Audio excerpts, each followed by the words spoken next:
Hello மக்களே, Tuesday mini vlog தான் நம்ம சேனலில் பார்க்க போகிறோம். காலையிலே எழுந்திரிச்சு வீடு பூஜை ரூம்லாம் க்ளீன் பண்ணி சாமிக்கு பூ போட்டு விளக்கேற்றியாச்சு. எப்பவுமே விளக்கேற்றும் போது வாசல்லேருந்து விளக்கேற்றி தான் உள்ளே வந்து ஏற்றணும். எப்பவுமே செவ்வாய்க்கிழமை எங்கள் வீட்டில் இருக்கிற குட்டி முருகருக்கு அபிஷேகம் பண்ணுவோம். தம்பி தான் அபிஷேகம் பண்ணால் நாங்கள் அபிஷேகம் பண்ணும்போது எப்பவுமே வேல் முருகரோடு சேர்த்து விநாயகருக்கும் அபிஷேகம் பண்ணுவோம். பால் அபிஷேகம் மட்டும்தான் பண்ணோம். இதுக்கப்புறம் ஒரே பக்தி முறை தான் இருக்கும்.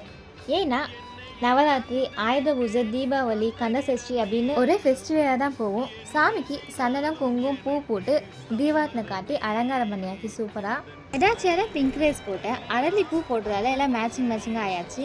எப்பவுமே செவ்வாய்க்கிழமை செவ்வாய் ஓடையில் வெற்றை தீபமும் துவரம்பருப்பு தீபமும் போடுவோம்.